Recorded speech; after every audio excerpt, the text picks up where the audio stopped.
Assalamualaikum warahmatullahi wabarakatuh. Ngapunten Guson, mohon izin kula niki pemula. Ngapunten sanget mbok menawi suul adab dumateng panjenengan langsung nderekaken lenggah mirengaken mawon.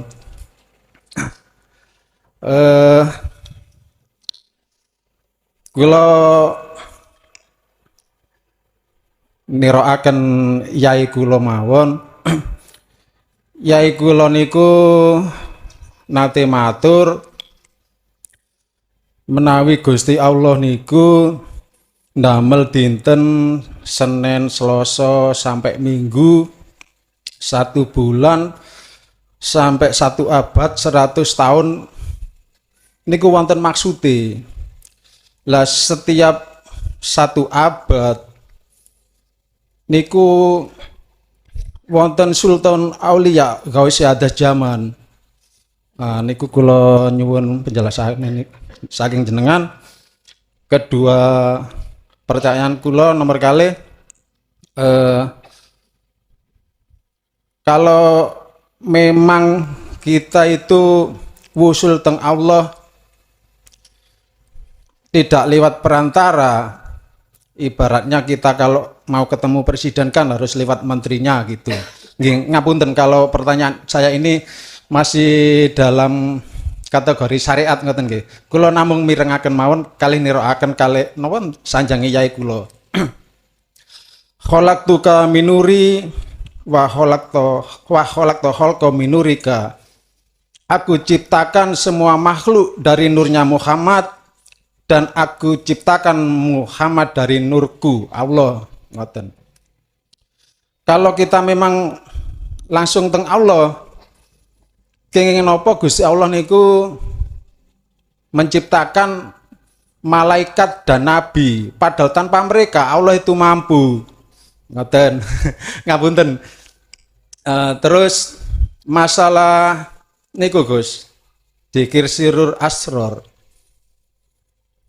Niku secara lisan niku secara ilmu nggih semerap, tapi ngelampai niki lho.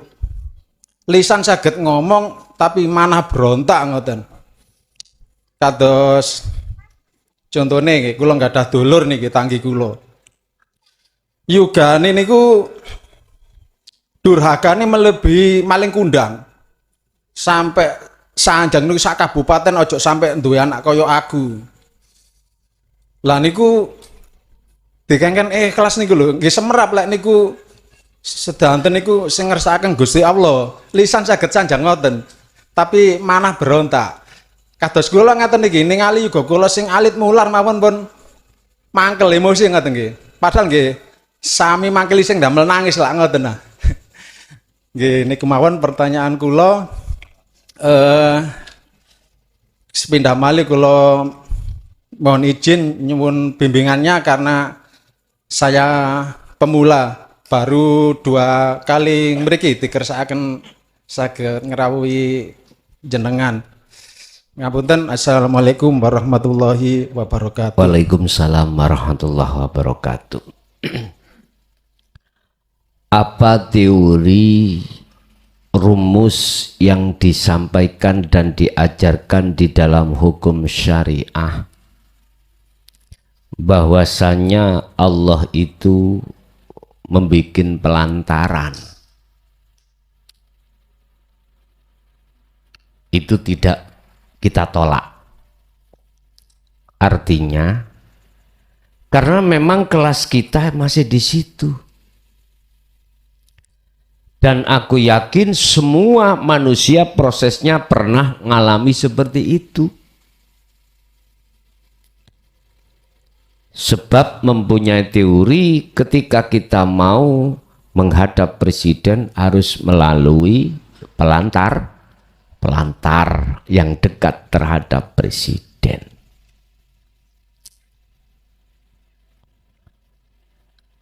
Gusti Allah marasno si A teko obat, teko dokter. Jadi lantaran Pak Dokter Gusti Allah maraske. Ya sudah, nggak usah kita bantah. Memang kelas kita di situ. Benar bagi kita, tapi belum tentu benar bagi yang lain. Jadi Roma niko pembaharuan. Ya ini ya. Baik bangsa lain belum tentu Indonesia. Peradaban.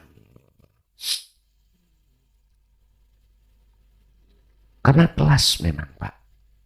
Itulah proses syariat ke hakikat. Memang begitu.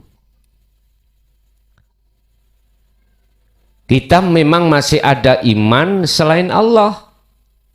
Contoh, rukun iman ada 6. Kita percaya adanya Allah, amantu billahi wa malaikatihi wa kutubihi wa rusulihi, dan seterusnya.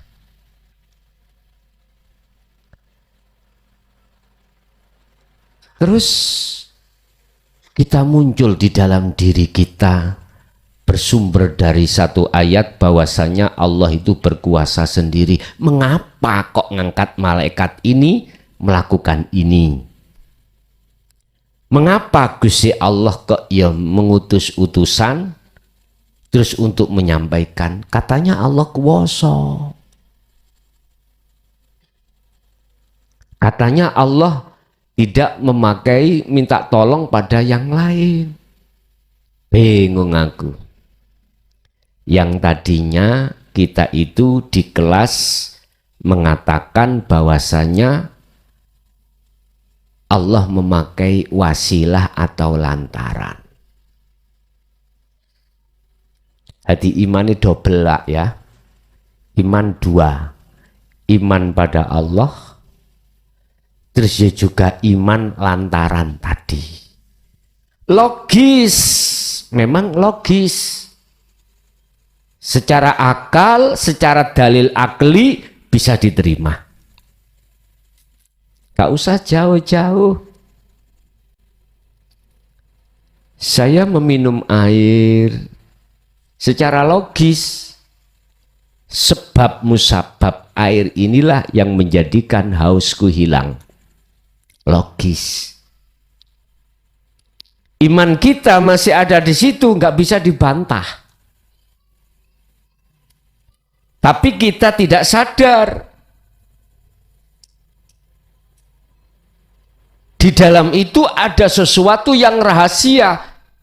Yang ini tidak pernah disampaikan terkesan. Makanya dikatakan sirul asror adalah rahasia di dalam rahasia.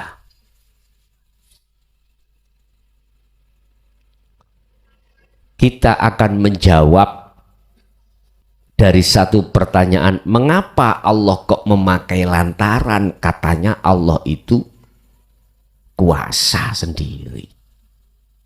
Katanya Allah tidak berserikat terhadap yang lain, tapi mengapa masih muncul malaikat, muncul nabi dan rasul untuk menyampaikan? Bon, kita naik satu tingkat. Ala innahu bikulli syai'in muhit. Bapak Ibu, ayo kita jernihkan hati kita, iman kita dalam hati. Bahwasanya segala hal apapun yang terjadi, jikalau tidak ada illa billah, nggak akan terjadi.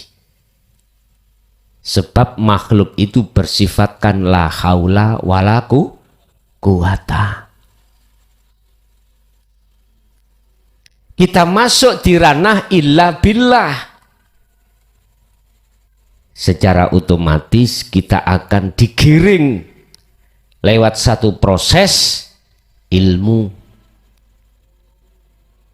Inilah ilmu tasawuf. Inilah ilmu tauhid, makomnya di hakikat. Kalau kita sudah terlibat mempelajari, memahami daripada maksud dawuh-dawuh di situ, maka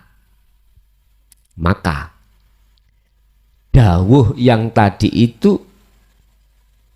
akan ditepis dengan bahasa justru Allah menampakkan dirinya terhadap Allah, terhadap hambanya lewat nurullah yang kita hadapi.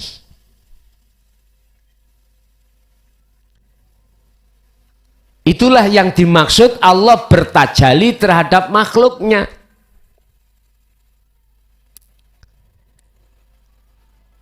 Dengan begitu, maka jenengan tidak akan pernah meyakini bahwasannya yang melakukan itu malak atau malaikat. Enggak. Karena posisi basiroh mata hati jenengan sudah tidak melihat makhluknya. Baru ketemu kalau Allah itu tidak berserikat.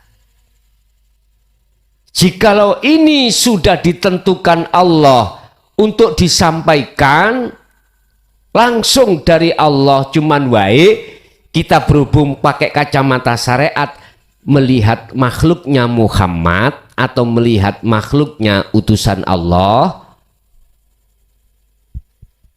Kalau ini sudah tidak diiyakan oleh kaum dengan hitungan yang sudah ditentukan oleh Allah, hari, minggu, bulan, tahun, terus apa ndukuri tahun, windu, abad ya,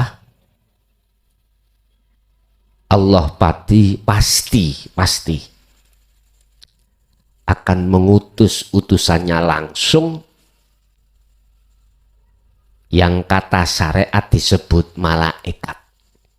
Sekarang kan ngutusi lewat manusia dulu.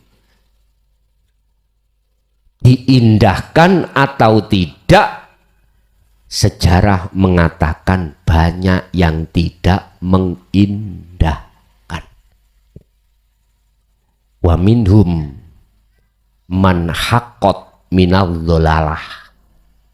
Sebagian besar tidak mengindahkan. Nah ini sesuai hitungan waktu yang Allah tentukan, maka Allah mengutus malaikat. Kalau yang diutus malaikat berarti tidak penyampaian, tapi penghancuran. Ini prosesnya. Aku tidak akan menghancurkan satu kaum manakala terlebih dulu aku tidak menyuruh utusaku untuk menyampaikan kebenaran. Gak akan. Kalau sudah kusampaikan kebenaran dan hitungan waktu yang sudah kutentukan, kok ya masih pancet tidak mengindahkan, maka tahapan kedua adalah malaikat yang diutus. Wakam ahlakna, sak pirang-pirang kaumku hancurkan mulai zaman Rasul siapapun sampai terakhir Nabi Muhammad. Masa kau masih tidak percaya? Sejarah kisah penghancuran umat itu seperti itu.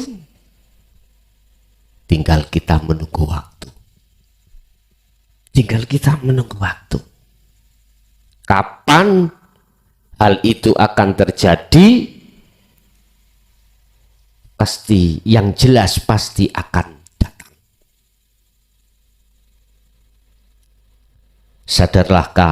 Sadarlah hai kaum manusia atas pengalaman sejarah-sejarah Rasul yang sebelum Muhammad ini. Tapi tetap Pak, kebanyakan tidak mengindahkan. Lah, dari utusan manusia, dari utusan makhluk, berupa malaikat, manusia berupa makhluk berupa manusia, makhluk berupa malaikat. Kita mengatakan itu karena melihat makhluknya di teori syariah.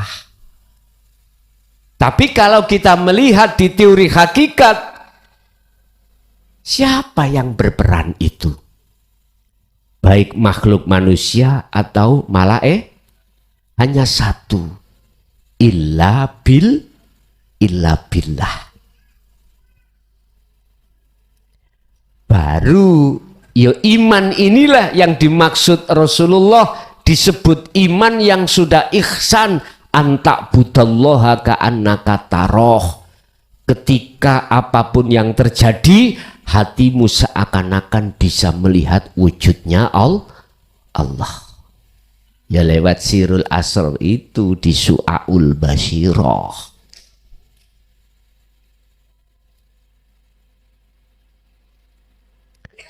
Tetapi janganlah kau menuduh Allah berlantaran memakai perserikatan.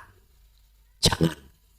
Dan ini bisa jenengan buktikan dan Anda percayai kalau memakai kacamata ruhaniyah, kacamata hakikiyah, bukan kacamata zahiriyah, bukan kacamata syariah. Baru dong. Kalau kita hanya memakai kacamata syariat, mesti Pak, kita itu beriman pada selain Allah sesungguhnya. Kita pasti akan memakai maksud Allah melantarkan. Nah, ini Allah melantarkan, memakai lantaran, berarti Allah gak kuasa. Tapi memang kudu bingung. Sebelum masuk di dalam ranah hakikat, harus bingung dulu. Satu sisi ayat memakai Allah membuat lantaran. Satu sisi Allah mengatakan tidak berserikat. Seakan-akan dua ayat ini tabrakan. Enggak. Kalau kau memandang Allahnya saja, maka selain tidak ada. Itu Pak. Tinggal kita memandang dari mana, gitu aja. Mandangnya kita yang bersyariat mesti mandang makhluk. Kalau kita yang berhakikat mandangnya mesti pada hidupnya, pada Allahnya.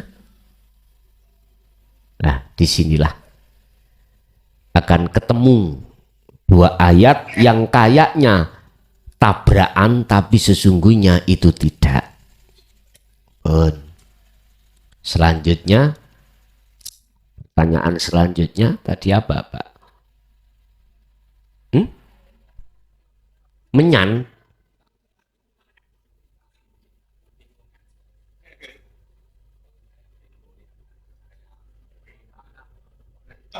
Oh, ngeten Pak Bu nggih. Tulung panjenengan cekel dasar la haula wala quwata illa billah. Iku aja sampean cekel.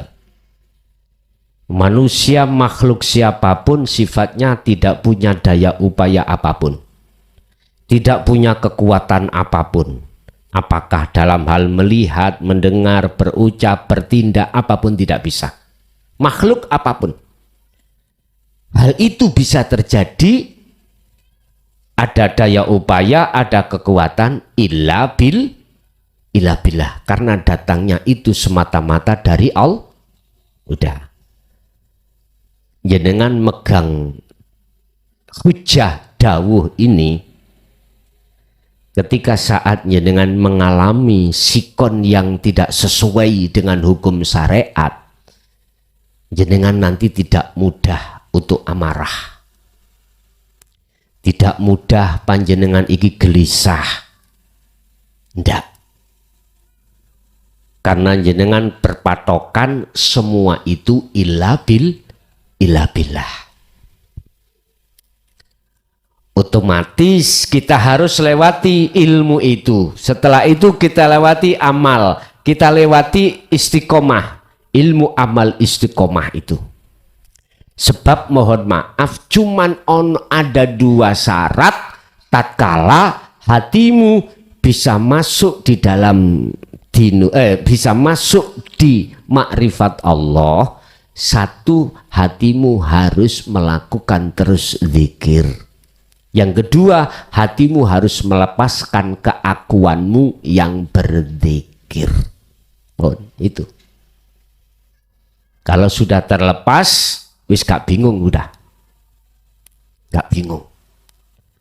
Makanya dalam pasal atau makalah 95, ukhruj metuwo siro min ausofi, dari beberapa sifat yang sifat itu bersifatkan basyariatika, sifat manusiawiyahmu. Apa sifat manusiawiyah kita? Nafsiyah kita, sifat basyariah kita itu sifat nafsu kita. Selalu ngaku. Itu sifat basyariah kita. Lepasan itu. Jikalau ini tidak kau lepas, akan muncul buah namanya hasud, riya, takabur, sum'ah, dan lain sebagainya. Jangan kau buang sifat-sifat itu. Sumbernya yang harus jenengan bunuh, yaitu basyariatika, sifat kemanusiaan panjenengan. Sipate menungso sedaya iku moh gak enak njaluk, yaitu nafsu.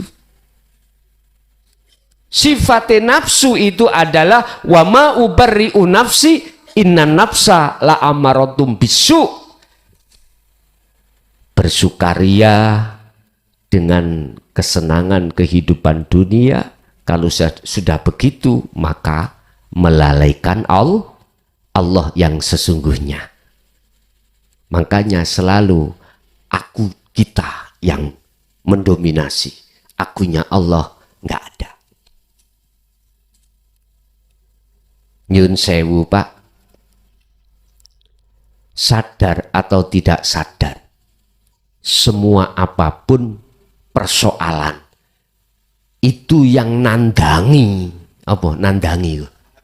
Yang mengerjakan itu Allah.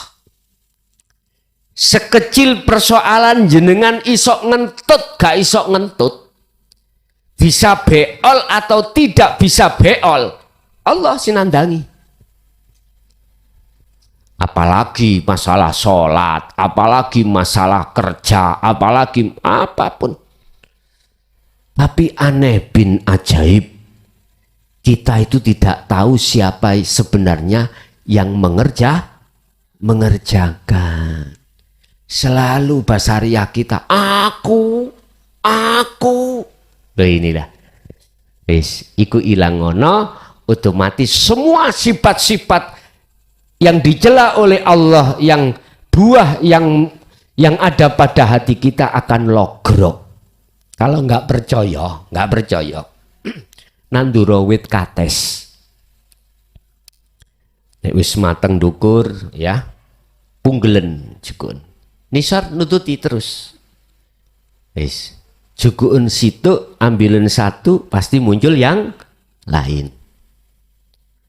Daripada repot-repot bendino njupoi. Jebolen wite wis gak muncul maneh. Gawa nang pasar kono dadi dhuwit wis gak muncul maneh. Sama hasud, riya, takabur, apapun sifat yang dibenci oleh Allah karena itu sifatnya Allah kok yo kita rampas, itu akan hilang manakala sifat basariyahmu itu kau cabut, pohonnya kau cabut. Lah Anda untuk bisa menjabut itu mau tidak mau la buddha ora krono ora kena ora, tidak boleh tidak alias wajib kamu harus masuk di dalam pengamalan dzikir sirul asrar. Pun titik. Yes, apa mana emang? Sampunan iku wau. Nggih. Nggih, kula mbiyen nggih kados jenengan Pak Sami. Iki bener tak gak sing diajarno dina tauhid iki? Kok bertentangan ambek selama aku belajar ilmu dohiri iki sih? Nggih bingung biasa. Gak apa-apa. Kita hormati kebingungan jenengan. Sambil berjalannya waktu, aku yakin jikalau jenengan masih berkeinginan untuk mencari kebenarannya yang sebenar-benarnya, rasa nosik isine ngaji iki, ya, jangan keburu-buru percaya, ngen-ngenen sik, angen-angenan di hatimu. Nek gak bener yo mlayu wae, nek miturut jenengan nek gak bener ya melayu wae, nek bener ya ungkerono. Artinya kalau itu betul di dalam hati jenengan mengatakan betul, maka lanjutkan. Kalau tidak, nggih mohon maaf. Kita hormati semua inisiatif orang Pak, harus kita hormati. Karena semua manusia itu punya proses masing-masing. Nggih. Ada lagi? Assalamualaikum warahmatullahi wabarakatuh. Tatkala Allah memperlihatkan dan memberitahukan tentang kullu nafsin dha'iqatul maut, ada seorang yang baru meninggal dunia dan si jasad sudah dikubur. Yang datang itu bukan malaikat, tetapi yang datang itu sama persis wajahnya seperti yang dikubur tadi. Dan dia menanyakan, "Ya manhu?" Lalu si jasad menjawab, "Ana nurullah." Seketika itu lenyap, hilang kedua-duanya, baik si jasad ataupun yang datang. Selanjutnya, arti secara mutasabihat kullu nafsin dha'iqatul maut niku napa? Kelawan sifat menang panjenengan nyuwun diwedhar makna kalam panjenengan iki. Assalamualaikum warahmatullahi wabarakatuh. Setiap yang bernyawa pasti mengalami kematian. Setiap diri kita Bapak Ibu, prosesnya setelah kita dilahirkan ke dunia, kemudian kita menginjak dewasa, akil balik, disitulah kematian jiwa, kematian ruh, kematian hati. Mati. Dikatakan hati kita mati karena kita mengikuti apa yang dibisikkan nafsu alladzi yuwaswisu fi sudurin nas. Nafsu membisikkan kita itu lewat berbagai macam cara. Yang pertama adalah kesenangan dunia. Akhirnya kita jatuhlah dalam pelukan nafsu lewat kesenangan dunia. Itu berarti tanda ruh ini akan mati. Hati yang mati di situ. Kata orang Jawa, badang urip. Saya buka secara hakikat. Lah, bagaimana untuk selanjutnya? Anda ini asal datangnya suci, kembali harus suci. Anda pinjem uang 1 juta, ya harus kembali 1 juta. Bersih. Anda pinjem sepeda motor tetangga asalnya bersih, kembali harus bersih. Coba Nanti kalau kembalinya bletoken piye? Omongannya tetangga. Pisan niki ayam tak sini.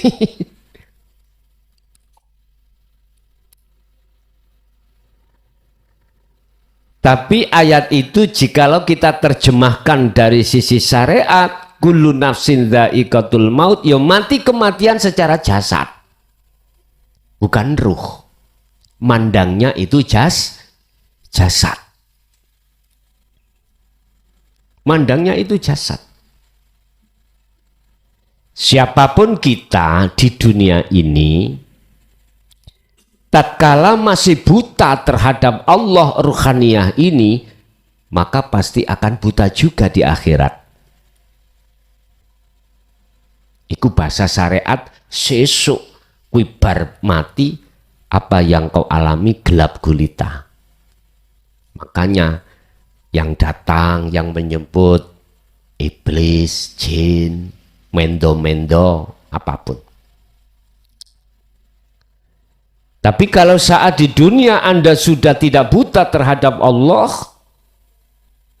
nah tadi isaroh, sing teko iku rupa koyok rupamu, iku sebetulnya isaroh. Diri. Kalau diri itu maksudnya adalah diri Allah, benar. Sebab para kekasih Allah itu yang mengambil itu Allah sendiri tanpa malaikat. Artinya berhubung imanmu itu hanya Allah tanpa lainnya, maka di situ Allah sendiri. Sudah tidak berlaku hukum-hukum makhluk, tidak berlaku. Artinya sudah tidak berwenang untuk menjalankan, langsung Allah sendiri. Bapak Ibu, mula suk mati coro syariat itu berbagai yang datang. Entah iku mendo wong tua, entah itu mendo iku lak wedhus to Pak ya. Mendo wedhus. Yang jelas Anda tidak akan pernah salah terhadap yang menjemput. Makanya pesennya ilmu sejati, ojo gelem nek sing jemput persis rupamu. Iku sanepan sebetulnya itu. Yang mempunyai pengertian Allah sendiri tanpa yang lain. Intinya orang dikatakan husnul khotimah, orang yang dikatakan sudah terang pada Allah, alamnya alam terang, ketika saat di dunia hatinya sudah tidak buta pada Allah. Itu pasti Pak. Nggak mungkin, keliru nggak mungkin. Ketika saat di dunia gelap, Allahnya mesti masuk alam itu gelap. Itu pasti. Saya bicara seperti ini, mohon maaf, pernah ngalami pada saat kami masih kecil. Yang katanya orang itu saya kena petir. Ya, jadi saya bisa cerita. Ketika kami keluar itu ada, mohon maaf, ada alam dua. Gembul ning ora iso campur. Laksana air dengan minyak. Satu yang kiri adalah gelap, yang kanan adalah terang. Dan semua arwah itu nggak mungkin keliru. Sesuai apa yang ada di dunia. Di dunia gelap pada Allah, mesti gelap di situ. Di dunia tidak gelap pada Allah, maka di situ akan terang. Lawang saya belum balik ya Pak, otomatis belum punya kesalahan pada Allah, hatiku belum syirik pada Allah, otomatis anak kecil langsung di alam yang terang.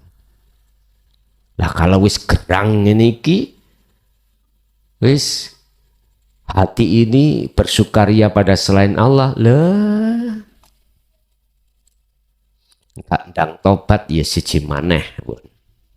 Makanya seruane Kanjeng Nabi terhadap umatnya, anik budullaha wastanibu tauhid. Sebelum kau meninggalkan dunia ini, lekaslah. Kau arahkan imanmu hanya pada ini.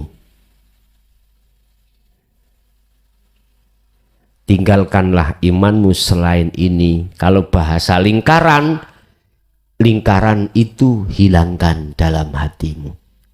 Baru kau akan nyata di dalam lingkar. Tapi kau tidak menyebut. Coba lingkarannya tak hapus. Sambil nyebut apa? Ora ono apa? Allah ya Karim. Jadi Bapak, terkait masalah kullu nafsin dha'iqatul maut, jikalau kita pandang dari sisi syariat berarti kematiannya jasad. Jikalau kita mandang secara hakikat kematiannya ruh atau hati. Hati yang mati adalah hati yang buta terhadap Allah. Bangkit rek. Makanya ada istilah hari kebangkitan. Kau akan mengalami kebangkitan ruhaniyahmu manakala di dalam dirimu sudah hancur selain Allah. Termasuk dirimu hamba, hancur, fana, sudah hilang. Baru masa kebangkitan ikut terjadi. Makanya besok secara syariat ada hari kebangkitan. Yaumi yub'ats wa min waraihim barzakhun ila yaumi yub'ats. Hari dibangkitkan jenengan iki setelah datangnya hari kiamat. Cirine hari kiamat, bumi ini hancurkan. Yaitu Pak Basariah jenengan dihancurkan. Baru di situ akan terjadi hari kebangkit. Roh ini akan hidup Pak. Nah, kemana? Ya menuju dan bertemu Allah. Makanya lewat Solo kholwat jenengan ini, proses jenengan iki berbangkit menuju dan bertemu Allah. Syaratnya itu akan terjadi setelah Anda mengkiamatkan, menghancurkan selain Allah dalam dunia Islam. Kalau di dunia manusia, selain Tuhan harus hilang. Gitu. Oke. Ada lagi? Warahmatullahi wabarakatuh. Nyun izin Gus, kula saking Pekalongan, Jawa Tengah. Dados ngeten kula niku nate ngikuti thariqah. Nggih, agak dikeraskan, Pak. Oh nggih. Kula niku nate ngikuti thariqah. Engkang ten thariqah kala wau enten anjuran kan selalu robitoh datang sang guru dalam amaliyah apapun. Ngapunten kula niki nek belum mula niki sanes pemula, dados dereng mulai. Dados nalikane ngamalke nopo-nopo niku kan selalu robitoh datang sang guru. Nyun sewu, saran kula pun disebut merek thariqah nggih. Nggih. Terus mungkin kalau saya tanya, apakah guru menganjurkan robitoh harus menghadirkan wajah beliau? Ada saran gitu enggak? Nggih. Nggih. Terus yang kedua, apakah diterangkan maksudnya hidup dalam guru? Dijelaskan gitu enggak? Saemut kula dereng. Mboten nggih? Nggih. Nggih, lanjut. Nggih. Lah niku kepripun Gus? Sasampune kula niku mireng penjelasanipun jenengan. Terus istilahipun jenengan nate nerangke babakan baiat lewat YouTube ngeten. Sedangkan nopo ingkang dipun ajaraken dening sang guru ingkang kala wau kula nderek torikoipun menika dados kan selalu hadir karena ngendikanipun beliau al ilmu la bikil wal qol walakin bisuh batir rijal. Ngeten niku sepindah. Kaping kalih tentang niki Gus. Silsilah rohaniyah. Dados ten mriku dipun ajaraken Silsilah rohaniyah. rohaniyah. Nggih. Ten mriku diajaraken bahwa samangke ten yaumil hisab menika nalikane si abdi utawa kawula niku timbangan amal sae kalih amal mboten sae nipun amal awonipun niku kathah ingkang awone, sedangkan si kawula kala wau nderek torikoipun salah seorang guru. Lah niku terus ten mriku enten napa namine pengundang-undang napa nggih. Ud'uhum li abaihim huwa aqsatu indallah. Kaping kalih, kaping tiganipun niku enten makalah ingkang mengelipun al arwah junudum mujannadah. Fama ta'arafa minha ikhtalafa wa ma tanakara minha ikhtalafa. Nyuwun penjelasanipun Gus. Matur nuwun ngapunten ingkang kathah pangestunipun. Wassalamualaikum warahmatullahi wabarakatuh. Waalaikumsalam warahmatullahi wabarakatuh. Sebelum itu saya jawab, sekarang saya lempar pertanyaan saya terhadap seluruh umat, khususnya umat Islam. Lebih tinggi dan lebih sah mana hukum yang bersumber dari Al-Quran dengan hukum dari makalah? Hukum yang lebih bisa dipertanggungjawabkan dari makalah atau dari Al-Quran? Jelas seluruh umat Islam sedunia mengatakan Al-Quran. Sebab hukum yang tertinggi di dalam umat Islam pertama adalah hujjah minal Quran. Setelah itu minas sunnah. Setelah itu adalah ijma' qiyas yang kita sebut makalah-makalah. Dan ini berdasarkan ijtihad ulama masing-masing. Itu dasar pertama. Dari pertanyaan yang pertama terkait masalah robitoh. Walaupun saya tadi bertanya, apakah beliau juga menjelaskan, maksudnya menghadirkan wajah guru, itu tidak diterangkan hidup yang sebetulnya. Sebetulnya kami sudah bisa tahu jawabannya karena dulu kami juga ya seperti panjenengan, gak dijelaskan. Cuman di situ dijelaskan karena aku mursyid itu yang bisa menghantarkanmu kepada Allah. Kesanat aku tidak diragukan. Sanat ruhaniyahku juga tidak diragukan. Pak, nyun sewu, bukan berarti saya membantah, tidak. Kita sifatnya di sini adalah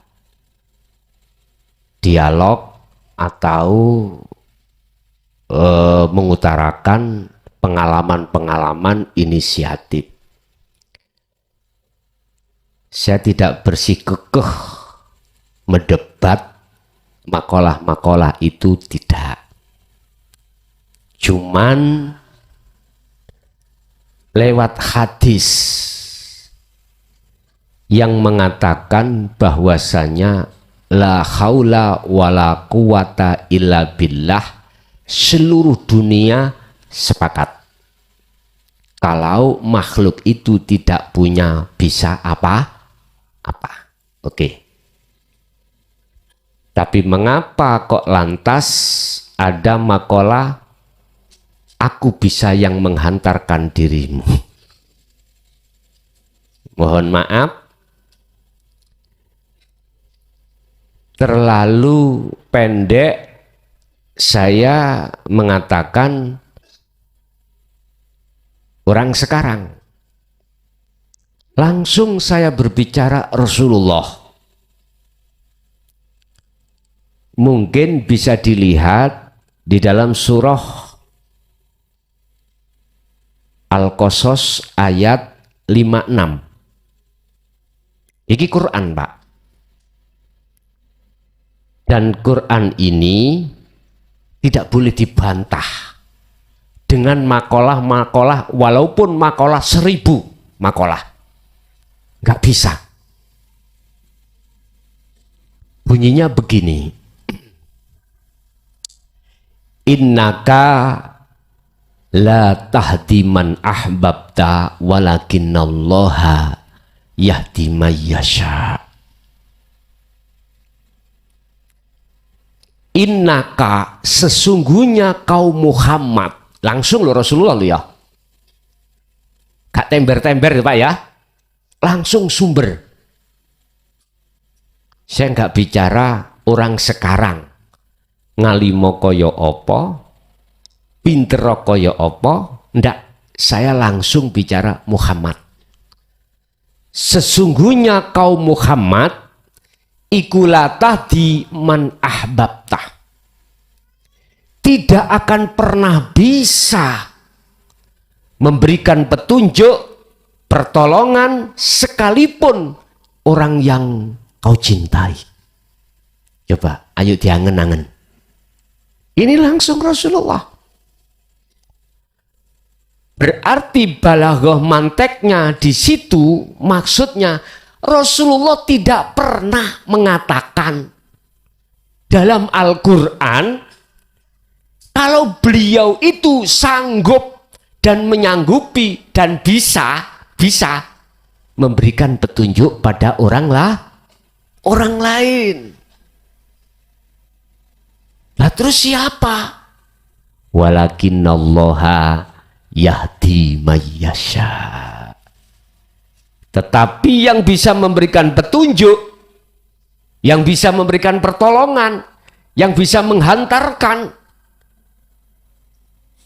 terhadap Allah, itu Allah sendiri.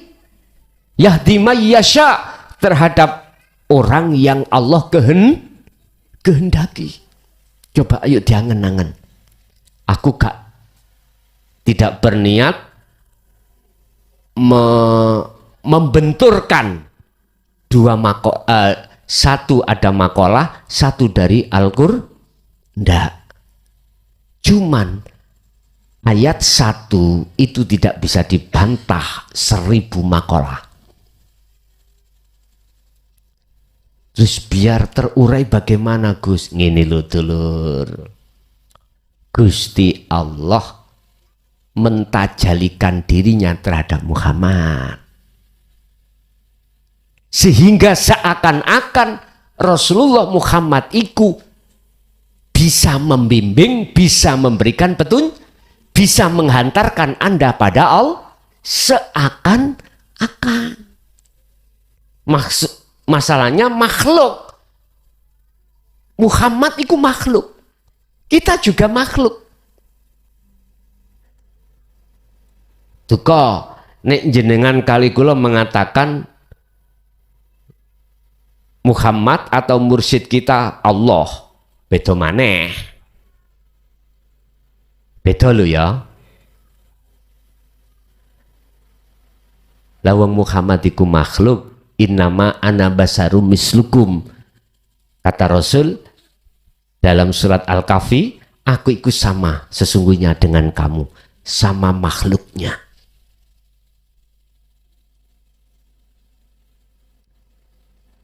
Walaupun itu Allah bertajali terhadap Muhammad, bukan berarti yang bisa memberikan petunjuk iku Muhammad. Hatimu harus beriman Allahnya. Nah ini.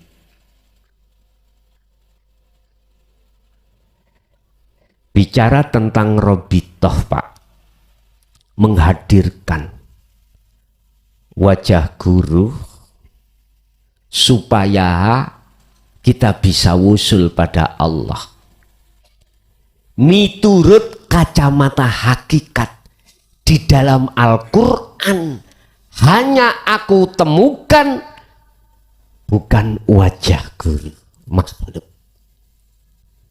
tapi wajah Allah. Kacamata hakikat ya. Buka di dalam surat Al-An'am ayat 79. Langsung Nabi Ibrahim.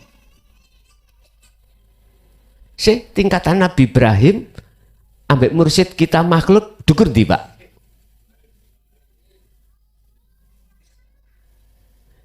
Di situ Allah katakan inni wajjahtu wajhiya. Sesungguhnya ku arahkan wajahku, roh maksudnya wajhiya terhadap wajah Allah. Mohon maaf ya, abah saya juga dulu mursyid, ketepatan beliau itu Qadriyah Nasabandiyah. Memang tidak mengarahkan, mengatakan seperti apa yang kukatakan.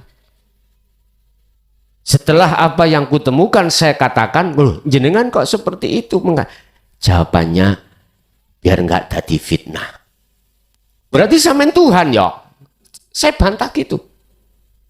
Iya, saya bantah.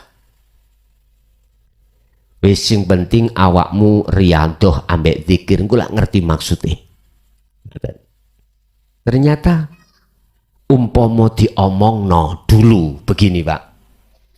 Bener kau menghadapkan wajahku iki sebagai gurumu, maksudnya bukan makhluk ini, tapi siapa? Innahu bikulli syai'in muhit. Sesungguhnya ya iki Allah iki yang meliputi pada diriku, baik di dalam maupun di luar. Mestinya gitu, tapi gak dijelaskan gitu. Pertanyaan aku adalah apakah betul seperti itu sekarang? Maksudnya apakah betul wajah itu hidup pada diri kita sebagai mursyid? Kita tanya pada para mursyid. Kalau tidak, mohon maaf, sekali lagi mohon maaf. Apa mungkin orang buta menuntun orang buta bisa sampai tujuan? Tujuan kita suluk itu adalah bertemu Allah. Apa mungkin orang yang buta menuntun kita yang buta untuk bisa sampai pada tujuan? Jajalan A ambek B, meremo karo tuntunan sing merem, sing nuntun kudu merem mulya. Engko nek isok tutuk tujuan tak dilat silitmu. Wis ngoten mawon. Bukan berarti aku menuduh loh Pak ya. Ndak. Kalau begini benar, kalau kau hadapkan wajahku sebagai gurumu, maksudnya itu bukan makhluknya tapi Allahnya yang menguasai diriku, betul. Cocok ambek Quran mang, inni wajjahtu wajhiya lilladzi fataras samawati wal ardo hanifan. Oleh ngadep iku sungguh-sungguh Pak, boten tolah-toleh. Sungguh-sungguh, nggak boleh tolah-toleh. Ini aku boleh ingat ketika saat saya bertanya kepada Syekh Hayi, ya Syekh, ben bisa lekas madep nang Gusti ketemu bagaimana? Jawabannya mlaku ngulon ojo Ya iki maksudnya. Kalau sudah di situ hanifan, ayatnya wama ana minal musyrikin. Saya bukan termasuk orang yang menyekutukan Allah. Aku tanya, guru kita mursyid makhluk napa badan? Oke, kalau makhluk gak pantas kita menghadirkan wajah makhluk. Mestinya wajah Allah. Iki Quran. Bila mana ada makalah yang mengarahkan terhadap makhluknya, 1000 makalah batal. Nggak bisa membatalkan dawai Allah ini tadi. Coba ning Quran sampeyan padosi dulu. Adakah tentang Robitoh itu menghadirkan wajah guru? Guru makhluk ada enggak? Nggih nyun sewu. Setahu saya tidak ada. Yang ada adalah wajah Allah. Bahkan di dalam sholat pun sering kita sebut di dalam doa iftitah. Ini wajah wajhiya, menghadap. Nggih mohon maaf. Bukan berarti saya menabrakkan dua pendapat, enggak. Cuman kita sebagai umat Islam lebih kuat mana hukum antara hukum Al-Quran dengan hukum ijma' qiyas. Ya terserah. Kalau kita berpegang teguh dalam hukum makalah, oke. Silakan itu hak kita masing-masing dan saya wajib menghormati. Wajib menghormati. Tapi tatkala kita juga memakai hukum Al-Quran tentang Robitoh ini berdasarkan Quran, ya tolong, ya jangan sakit hati. Bapak Ibu hadirin, itu terkait masalah Robitoh. Mungkin sebagai dasar kita bahwasanya dalam surah Al-Isra ayat 72 Allah berkata, "Man kana fi hadhihi a'ma fahuwa fil akhirati a'ma wa adallus sabila." Siapa yang hatinya buta pada Allah, mohal bisa menuntun orang lain untuk menuju pada Allah. Mohal. Justru dia pun mengalami kegelapan. Surat Maidah ayat 76-77.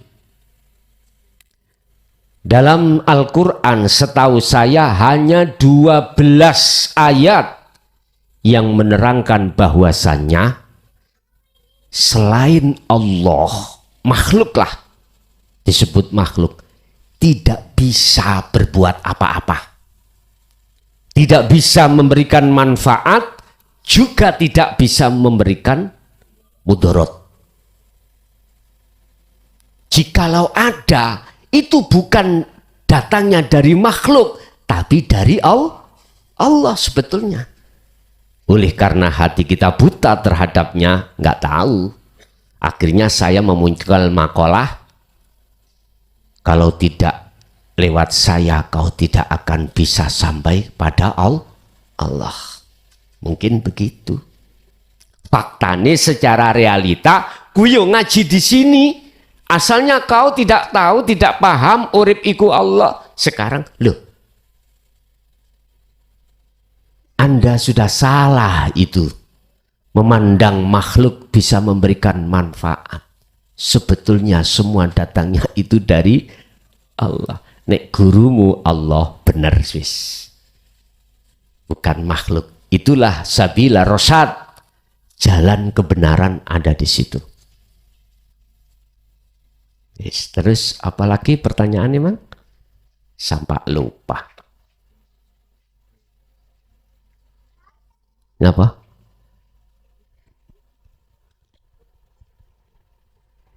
Ingat, salah satu di antara 12 ayat itu adalah surat Maidah ayat 76. mengapa kau itu sudah saya ingatkan bahwasanya selain Allah itu malakum dzarraw wala naf'an, kok ya si ora percaya. Ada lagi.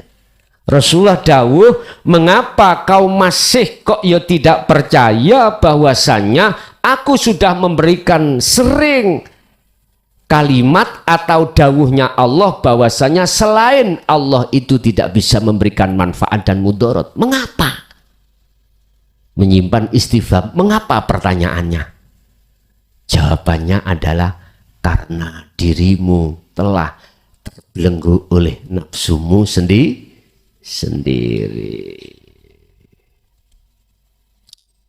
Wa idza tutla alaihim ayatuna bayyinatin qala alladziina la yarjuna liqa'ana. Tatkala ku bacakan ayat yang bersifatkan ruhaniyah untuk kembali kepada Allah, apa jawabanmu?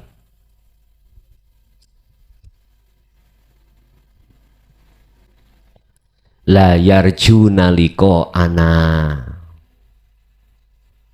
Kau tidak mau untuk menghadapku. Dianggapnya ayat ini alergi, ya, menyesatkan. Wah, enak kesenangan dunia ini kok. Adalah. Nggih, mohon maaf Pak Bu, nggih. Saya juga masuk keluar thariqah mulai tahun 76, ya. Hanya satu, bukan saya itu nggak puas, ndak, untuk mencari keterangan tentang sirul asrar, dan semua tertutup, semua tertutup. Entah tertutupnya apakah di situ memang ada atau tidak ada, saya juga kurang tahu. Yang jelas tertutup. Hanya itu. Oh, setelah kusimpulkan semua iku ono kelase dewe. Oh, gitu tah. Ada prosesnya, Pak. Ada prosesnya masing-masing. Oke. Prosesing syariat ya gitu. Mendingnya sing disebut dzikir iku ya jahri ini afdalu dzikri fa'lam annahu la ilaha illallah. Qur'ane ya ono. Naik satu tingkat ning thariqah. Dzikir iku ning ati. Disebut dzikir sirri. Metu dari kalimah tauhid la ilaha illahuwa. Mula kau harus 24 jam itu harus berzikir sirri 10.000, ada yang 20.000. Kalau biyen 20.000 Pak, disuruh 20.000 zikir sirri hu Allah itu dalam satu hari satu malam. Wah, perkara wirid sing di istiqomahno iku mesti muncul karomah.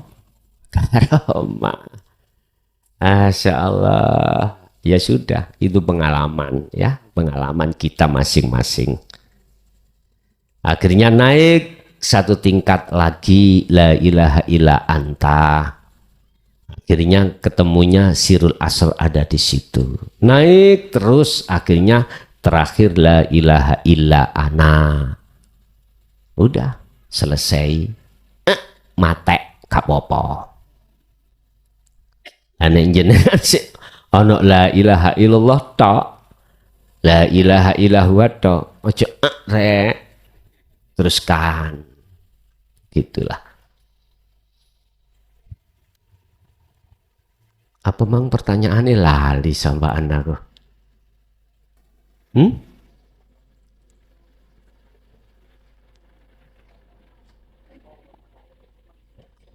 Wajah, monggo. Ngapunten Gus. Tahu pertanyaan kang kaping kalih sing njelaske tentang silsilah rohaniyah niku surat Al-Ahzab ayat 5. Halo? Agak dikeraskan Pak, didekkan. Surat Al-Ahzab ayat 5. Bismillahirrahmanirrahim. Ud'uhum li'abaihim wa aqsatu indallah al-ayah. Terus yang pertanyaan kaping Artinya apa Pak? Langsung diartikan aja. Al-Ahzab ayat 5, langsung ya. maksudnya aja. Ud'uhum li'abaihim wa aqsatu indallah. Undangan bapak-bapake wong-wong iki sing napa niku wau istilahipun timbangan amale kesaenan niku kedhik dibandingke amal sing awon ngeten. Keterangannya ten mriku sing diterangke kalih kula kados ngaten. Al-Ahzab ayat 5. 5. Nggih. Al-Ahzab itu surat keberapa ya? Aduh, ngapun. Surat ke-6 ya. Surat ke-6 napa nggih? Surat ke-6 Al-An'am. Ahzab ke-4 ya. Ke-4. Kalau surat keempat An-Nisa.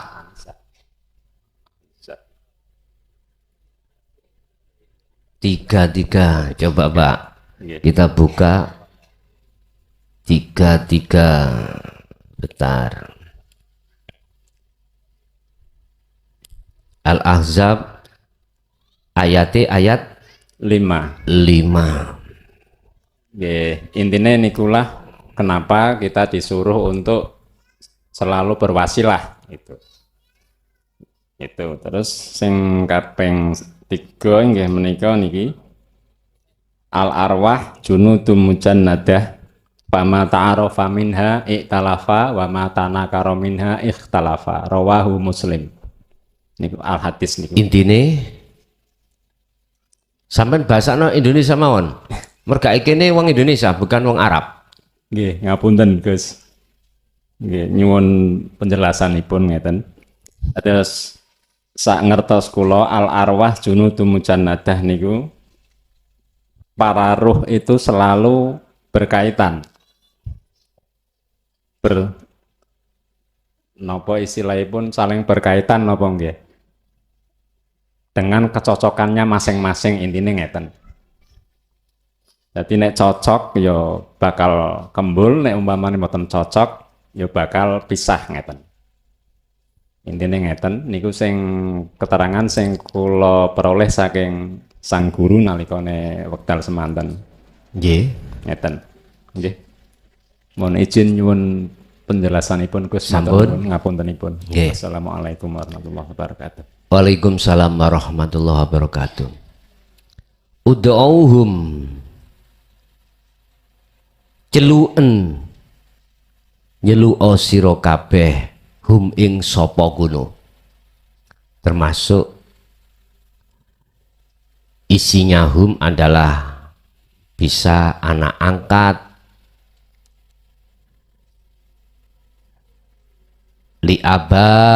liabaihim, termasuk di situ adalah atas nama bapak-bapak mereka. Panggillah mereka, maksudnya anak-anak, anak angkat itu dengan memakai nama bapak-bapak.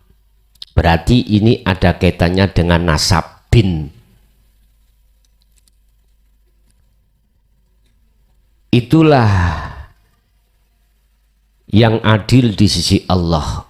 Huwa aqsatu indallah. Apakah ini ada kaitannya dengan besok roh itu yang kembali kepada Allah harus menyertakan bapaknya? Bapak Ibu, ono wong iku ngambil anak disebut anak angkat. Lah ini jenengan harus tahu binnya bapaknya. Sebab bapak inilah nanti yang wajib menjadi wali bahasa syariat. Lebih-lebih anak yang kau pungut itu adalah wanita. Yang wajib menikahkan seorang anak adalah bapak kandung. Sekalipun itu anak adalah anak angkat, wajib jenengan sing angkat itu mencari bapaknya biar ketemu binnya,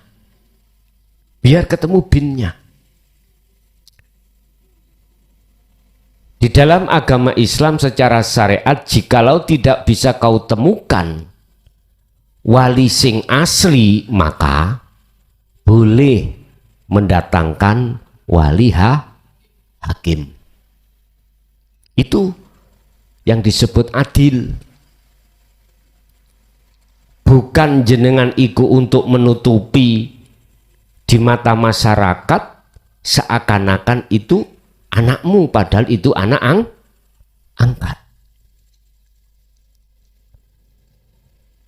Bukan penghulu, Pak, sebetulnya yang wajib menikahkan anak, tapi jenengan sebagai orang tua. Karena bin ini apa ya? Ya ada apa? Silsilah. Makanya nek jenengan pasrah pada penghulu biasanya itu ada ijab kabul si pasrah wakil wali, biasanya gitu. Padahal yang paling adil Anda sendiri. Gelem gawe, gak gelem ngerabek, enak itu amben niku. Nikahkan. Itu bagi yang perempuan. Tapi bagi yang laki-laki nggak butuh. Dan jika kamu tidak mengetahui bapak mereka, maka panggillah mereka sebagai saudara-saudaramu. Artinya, gak ketemu wali ini mati, berarti dulure wali.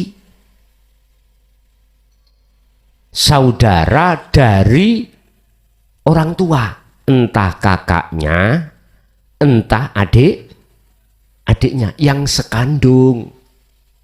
Itu maksudnya.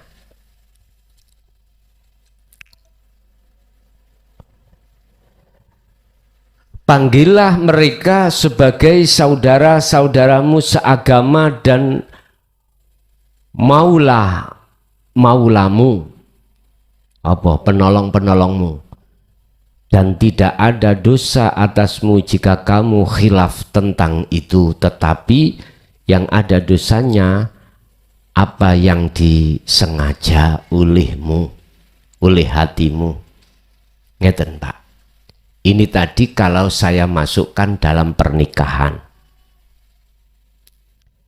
Tapi substansinya secara mutasabihat.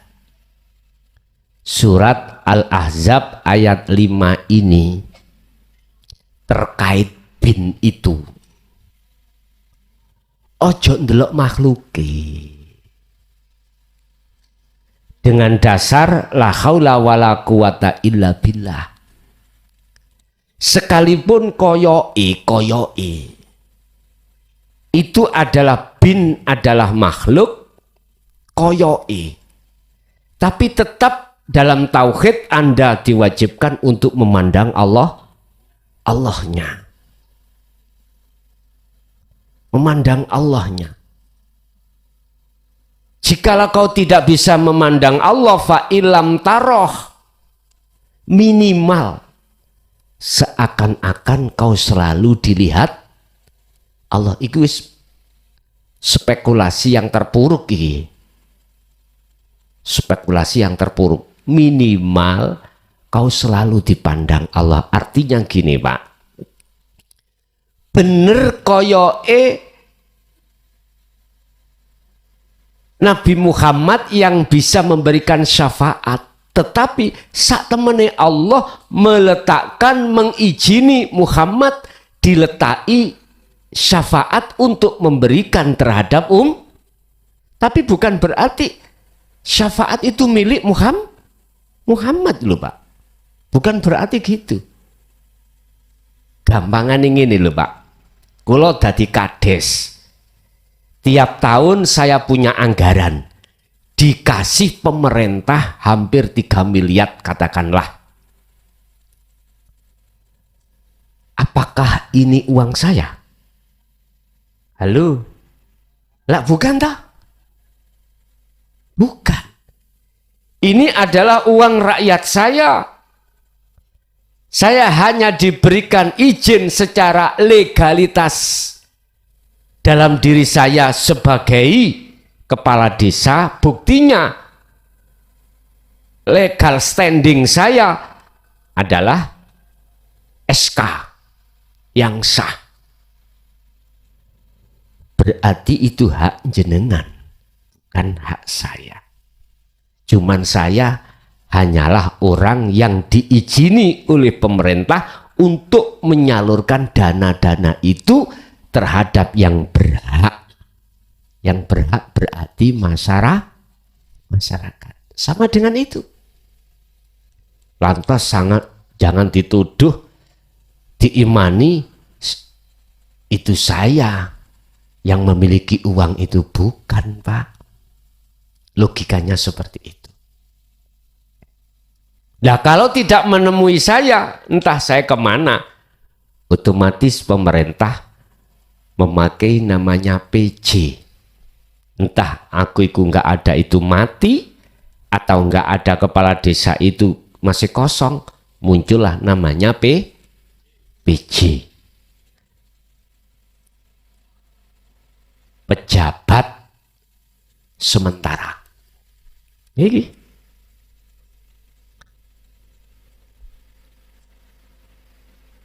Boleh kita memandang semua karena makhluk, silahkan. Itu hak masing-masing. Karena di situ akan memunculkan satu rumus logika, kalau tidak lewat saya kau nggak bisa. Nasab ini kalau nggak lewat saya nggak mungkin. Bapak ini kalau nggak ada, nggak mungkin ada anak. Oke, secara lahiriah, pandangan syariat, logika memang benar. Tetapi, adakah seorang lahir di dunia tanpa bapak? Bisakah Allah melahirkan seorang anak tanpa bapak? Bisa. Hei kok Nabi Isa ya? Artinya gini Pak, jangan kemalan kita, apa kemalan nih? Jangan terbiasa kita memakai hukum akliyah saja, jangan.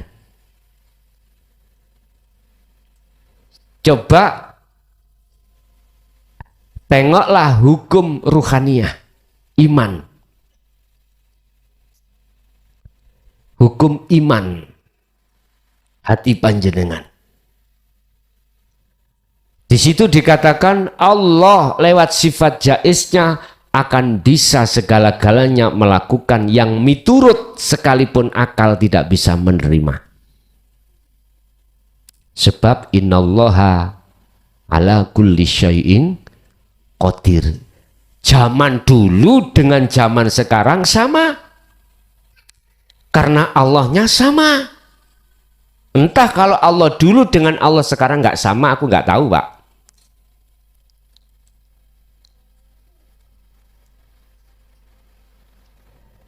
Jadi secara hukum dohir boleh adanya anak sebab adanya bapak.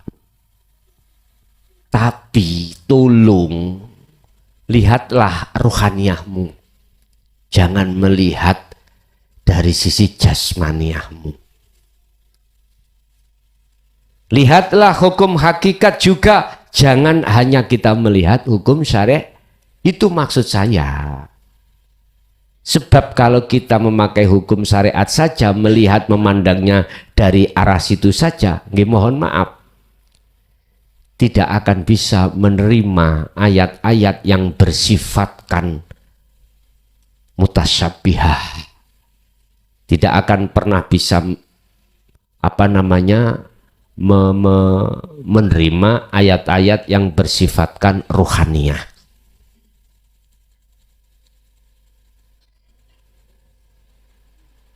Kita tahu di dalam diri Bapak itu siapa. Kalau kita arahnya di situ, mesti jawabnya Allah. Jawabnya Allah. Makanya sudah dikatakan dalam Al-Quran, makhluk manusia ini di samping jasmani juga rohani. Jasmani kita Allah ciptakan dari tanah kembali ke tanah. Rohaniah kita dari Allah harus kembali ke, berarti binmu itu sopo.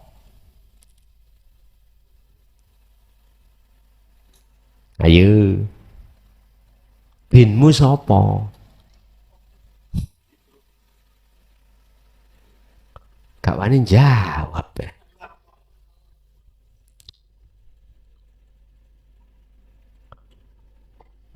Iki bahaya, Pak.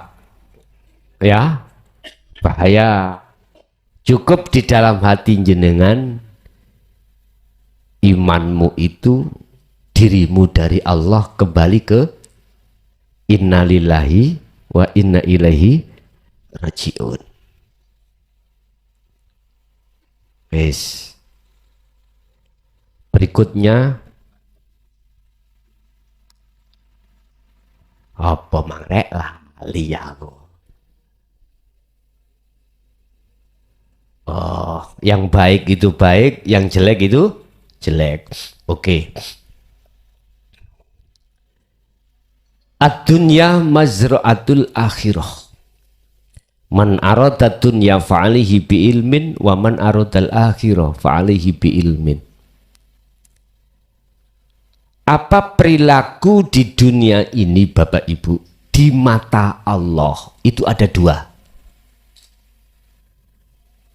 Ada yang dikatakan baik di mata Allah, ada yang jelek di mata Allah.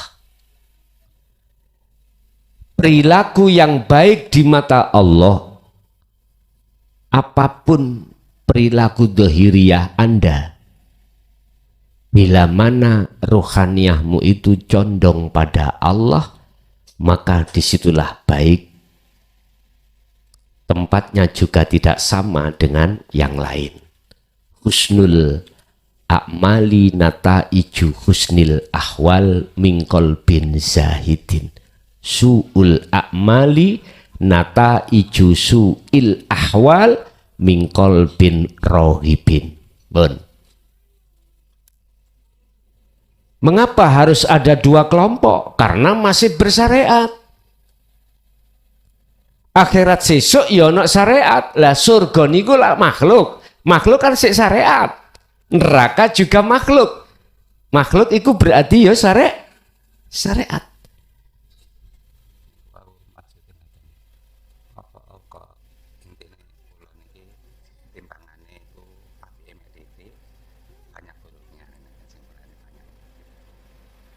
Oh, ngoten lah. Nggih. Amaliyah apa secara dohiriyah di mata Allah dipandang api oleh Allah, itu tergantung sumbernya di hati ini. Apakah hati ini mingkol bin zahid atau rohib? Kalau zahid condongnya pada Allah, maka jelas bagus. Kalau condongnya pada selain Allah, maka jelas ini jelek. Amaliyah ini Bapak Ibu, mengapa lebih banyak jeleknya daripada baik? Mengapa? Jawabannya cuma satu. Karena amaliyah-amaliyah yang terjadi pada diri kita saat di dunia ini, ruhaniyah kita itu masih di dalam belenggunya hawa nafsu. Hanya itu.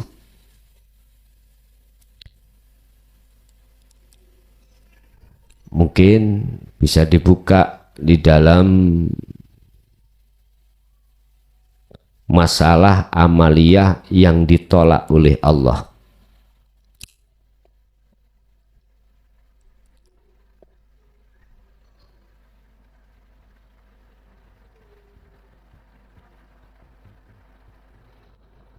Termasuk amaliyah-amaliyah yang ditolak oleh Allah adalah ketika beramaliyah hati kita kufur terhadap Allah. Hati kita kufur, mengingkari apa yang mestinya harus kita terima. Hati ini terus-menerus menghadapnya itu terhadap selain Allah. Surat Maidah. Amaliyah-amaliyah yang diterima oleh Allah hanyalah amaliyah orang-orang yang berdasarkan hati bertakwa. Innama yataqabbalullahu minal muttaqin.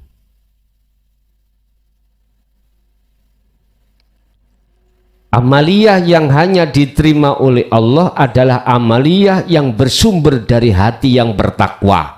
Hati yang bertakwa adalah hati yang condong hanya pada Allah imannya. Ini berarti tempatnya hatimu khudur di mata Allah. Khudur sudah. Makrifat pada Allah. Mengapa kita manusia kok banyak jeleknya daripada baiknya? Jawabannya cuma sedikit, karena rohaniah kita masih terbelenggu oleh hawa, akhirnya nggak bisa khudur pada Allah. Bagaimana mungkin Anda yang dari Pekalongan bisa hadir di sini sementara Anda di Pekalongan itu dirantai, dicagak dengan rantai yang kuat? Nggak bisa. Bagaimana mungkin rohaniah kita khudur ing ngersani Gusti Allah bisa di situ sementara rohaniah kita terbelenggu dengan rantai-rantai nafsu. Rantai nafsu adalah keakuan kita. Begitu. Sedikit sekali yang rohaniah kita itu sudah terlepas dari rantai nafsu itu, sedikit sekali. Taruhannya itu loh Pak, mahal. Apa? Melepaskan sifat basariah kita.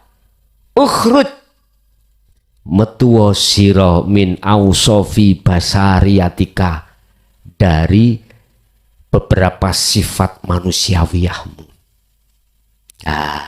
Berarti aku mu lepasen baru kuwi tumindak saged tumindak bisa khudur ing ngersane Allah.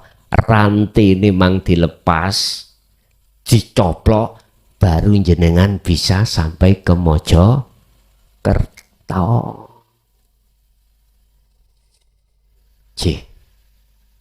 Ada yang kurang?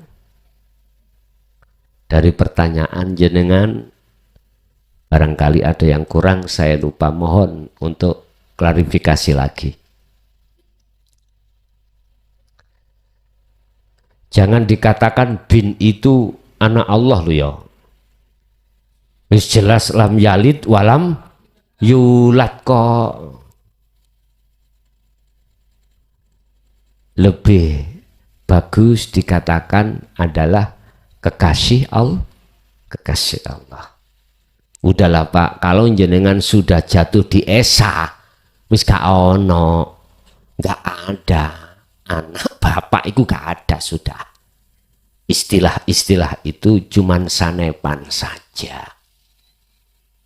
Wis gak ada selain daripadanya, sudah gak ada. Yang ada bahasane aku aja. Aku maksudnya aku Allah, itu aja. Nggih. Wonten nah. Ana sing keri pertanyaane mau? Oke, pun. Bapak Ibu hadirin jamaah rahimakumullah. Itulah apa beberapa pendidikan tentang dinut tauhid dari Allah untuk kita semuanya yang hadir, baik di majelis maupun di luar sana. Harapan kita semoga menjadi ilmu yang bermanfaat dan diteruskan oleh generasi anak putu kita ila yaumiddin. Lahumul Fatihah.